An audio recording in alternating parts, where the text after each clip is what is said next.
നമ്മളുടെ പൊതുവായിട്ടുള്ള രീതി എന്താണ്? നമ്മൾ തീർത്ഥാടകരാണെന്ന് വിചാരിച്ചിട്ടാണോ ഈ ഭൂമിയിൽ ജീവിക്കുന്നത്? അല്ല, നമ്മളിവിടെ സ്ഥിരതാമസക്കാരാണ്. നമ്മൾ ഇവിടെ PR കിട്ടിയവരാണ്. ഞങ്ങൾ ഇവിടത്തെ ആളുകളാണ്. ഈ ഭൂമിയിലുള്ളത്, ഞങ്ങളുടെ പേരിലുള്ളത് ഞങ്ങളുടെയാണ്. ഈ വീട് എന്റെയാണ്, ഈ സ്ഥലം എന്റെയാണ്, ഈ വാഹനം എന്റെയാണ്, ഇത് എന്റെ ആണ് എന്ന് ഉറപ്പിച്ചിട്ടാണ് നമ്മുടെ കളിയൊക്കെ കളിക്കുന്നത്. നമുക്കിതിൽ നിന്നൊരു മാനസാന്തരം ഉണ്ടാകണം. പാപ്പ പറയാം, എന്താണ് മാനസാന്തരം ഉണ്ടാകേണ്ടത്? നമ്മൾ തീർത്ഥാടകരാണ് എന്ന മനോഭാവത്തിലേക്ക് മാനസാന്തരം ഉണ്ടാകണം.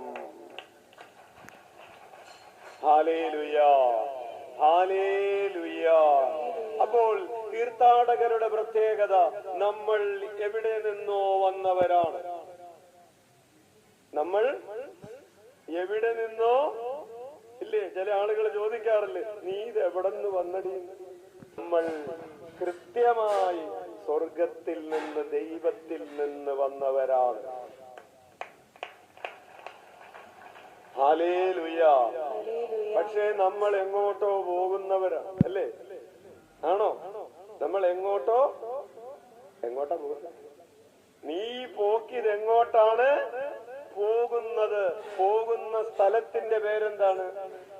സ്വർഗമെന്ന് തന്നെയാണ്.